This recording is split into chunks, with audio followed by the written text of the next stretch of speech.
Hey, what's up YouTube? Welcome back to another video. Game 3. What can I say? Alright, we struggled mightily on defense as well as offense. Alright, for the third straight game, Randle and RJ couldn't get it together, right? It was just a very average game for them. And D-Rose was again left on an island to try and carry the team offensively. That's why we didn't get the win. Alright, let's take a closer look at what we did or didn't do on both defense and offense. Alright, let's start with defense first. Okay, I'm not sure why we went back to what we did in game 1. Right, in game 3 we primarily guarded the pick and roll with just a very simple drop coverage, and the ball handler, whether it was Young or Lou Williams, right, they were able to get into the paint with ease, right? They just waltzed into the paint and then either they scored on floaters or they were able to kick the ball to find lobs or threes. All right, let's take a look first. Okay, here you see the screen come, and let's stop it here, right? So in the last game, right, we did a good job of having the guy who's guarding the screener step up high and try and push the ball handler to the side.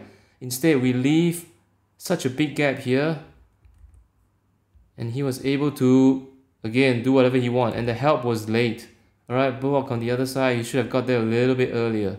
All right, it was an uncontested layup, and this happened throughout the game. They were able to get easy layups and lobs just like in game 1.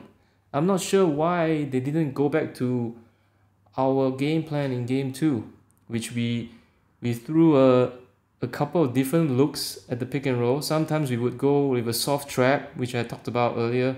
Sometimes we still use the drop coverage, but we switched up the looks a lot. Right? In this game, it went primarily back to this drop coverage again. And when you want to use a drop coverage to guard against the pick and roll, the help side has to be active, right? The defense has to stay connected. If not, they're just getting layup after layup after layup after layup. Right?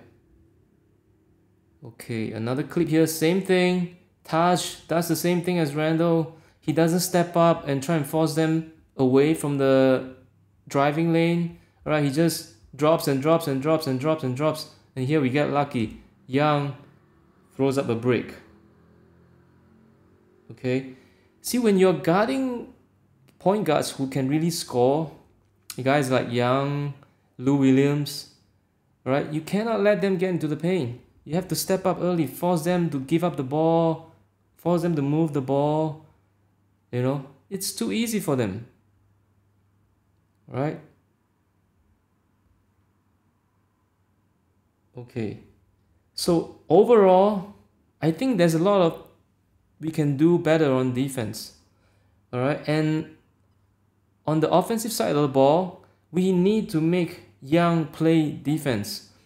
Primarily, he's guarding Bullock, all right, which makes sense because Bullock doesn't attack the hoop or do a lot of stuff off the dribble, right? He's just spotting up, you know, spacing out to shoot threes. But we need to run more actions for Bullock, like dribble handoffs, pin downs, because right now Young is just coasting on defense. He's not doing anything. All right, he's not actively trying to run around screens or stuff like that. It's too easy for him. We need to try and tire him out on the defensive side of the ball, and make him play a little bit of defense. Okay, right? Okay, same thing, right? Same thing. Lou Williams just waltzes into the paint, and Taj is there late. He gets up a contest, but you know, when you give scorers like that so much space, it's going to be very easy for them to score, right? Okay, enough about defense. Let's talk about the elephant in the room, right? Julius Randle. Okay, our all-star, most improved player who hasn't been himself the whole series. It's been 3 games. We keep waiting for him to show up. In this game, he actually played slightly better because he wasn't really forcing the shots that often. He tried to let the game come to him. All right. Okay. But here's a couple of things I noticed about Randle on offense. I'm not sure if it's he's overthinking or it's getting in his head or what, right? But sometimes he's a little bit too slow in making that decision, right? You have to stay aggressive. I know you want to move the ball, you want to get your teammates involved, but obviously, I mean, everybody is waiting for you to show up in the series. So you have to try and be aggressive, right? So we see here, quickly gets him the ball, right? And what happens? Randle, he gets the ball, he catches the ball, and he's trying to look for a pass. You have to be aggressive first. If you guys notice, everyone is loaded up on the weak side. There's nobody here at all. Okay? If he had made a quick decision, look off the pass and drove baseline, he could have gotten a layup, right? Because Okongwu, you can see here, he's slow in getting to the help side, right? He takes too long, Randle takes too long to make a decision. And in this case, he just passes the ball and we get lucky, right? Trae Young, not a very good defender. He fouls Bullock on the three-point shot. We get 3 free throws. No, we got lucky on this one. Okay. So for Randle, he's obviously facing a lot of double teams, right? Every time he drives into the paint or he makes a move, right? Every time he makes a move off the three-point line, you see 2 or 3 guys come at him, right? So he needs to do a better job of reading the double team. Where's the trap coming from, right? So let's take a look at another one, right? So next clip here, okay, he gets the ball, he drives, and let's stop it right here. So from here, he can obviously see who is coming to double him, right? So as an offensive player, if you're the guy who's facing a lot of double teams, you should know all the different matchups, right? When you get the ball. So you know the person who's coming to double you, in this case, is Capella. So that means what? That means Taj is probably going to be open, right? Even if they try and help, right? Like in this case, Bogdanovic is trying to help Capella because Capella is going to double team, all right? So you see what happens here. Randle drives, and right here, Taj is wide open, right? It would have been just a simple pass towards the dunker spot, and Taj is pretty good inside the paint, right? So he would have probably gotten a wide open shot, or probably get fouled from behind, right? And shoot free throws. Okay.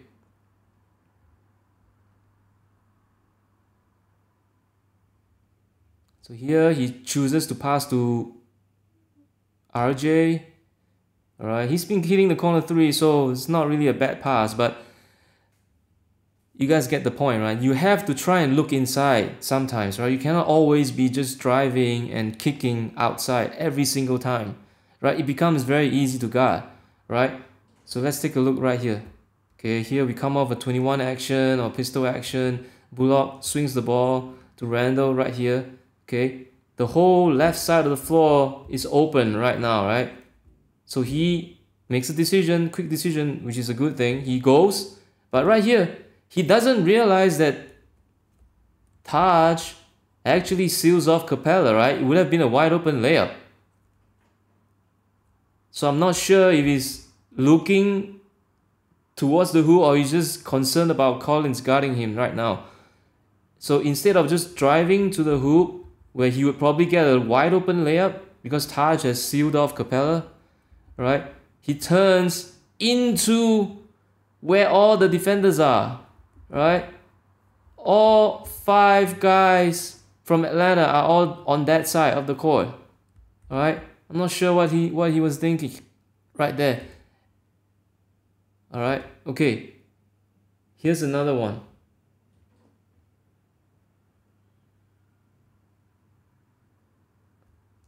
Again, he drives. He makes a good move onto his left hand right here. Now you need to be able to make this pass, right? If you want to be effective. Okay, right here, Bogdanovic is running out to close out on RJ, right? And Taj is open again. He's not looking to make that pass. All right? So we coughed it up and he turns the ball over, right? You need to trust your teammate. Pass the ball. Get the ball inside. Get easy buckets. At this point in the game, we weren't shooting well from the 3-point line. So why do you keep forcing threes? You know, get some easy buckets close to the hoop.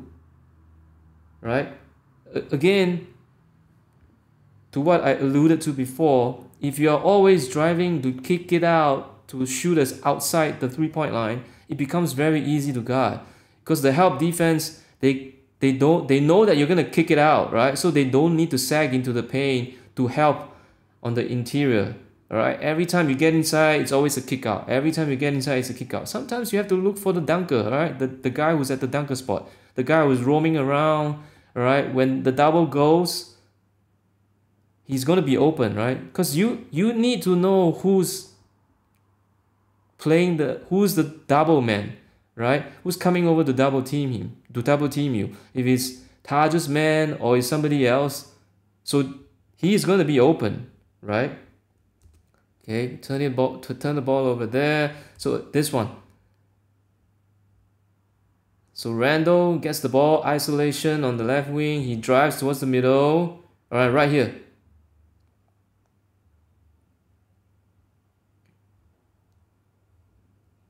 Okay, again, I'm not sure what he's looking at. He's looking at the ground. I'm not sure what he's looking at. He goes. All right, he should have gotten the ball to Noel. He was wide open, right? But by the time he got the ball to him, two guys were there, too late. So, as somebody who's a primary scorer on your team, right, who's going to face a lot of double teams, you need to be able to read that second layer of defense. Not only the guy who's guarding you, the guy who's coming over to help. You need to know personnel, right? Who's his man? Who will be open if you're going this way? If you turn it around, go back the other way, the angles will change, all right? And the guys will get open. So you need to find that person who's open. Because right now, it's so easy to guard him, right? Every time he gets into the paint, he's either trying to force up the shot or he's kicking the ball out. He's not even looking at the guy who's along the baseline, right?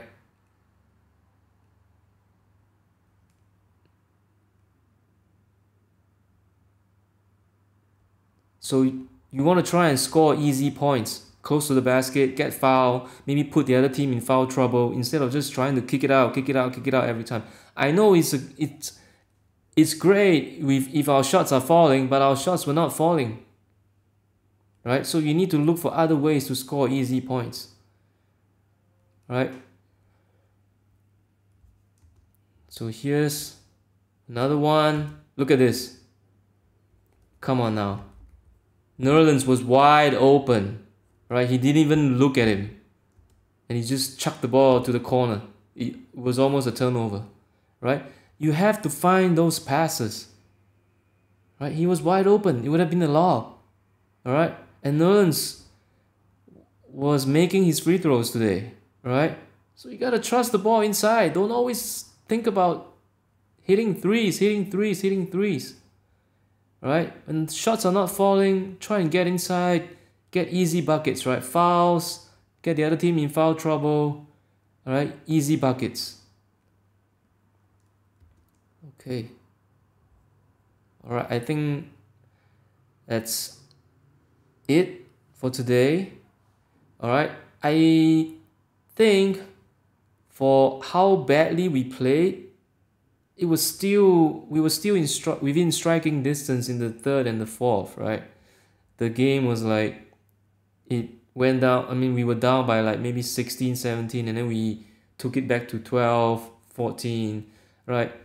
If we had made a few shots, gotten a few stops on defense, it would have been a closer game. Alright? But going forwards, he has to figure it out, right? He can't just force up shots. He has to make better decisions and find a guy who's in the dunker spot.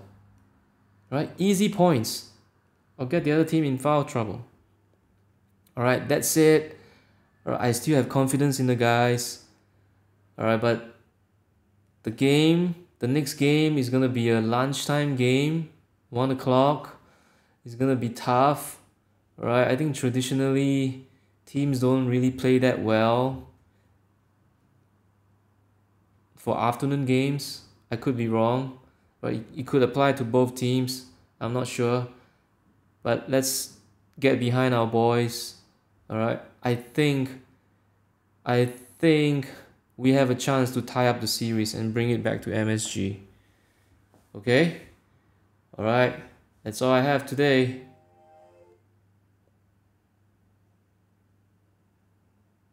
I'll see you guys in the next one. Like and subscribe if you like to. All right, go Knicks!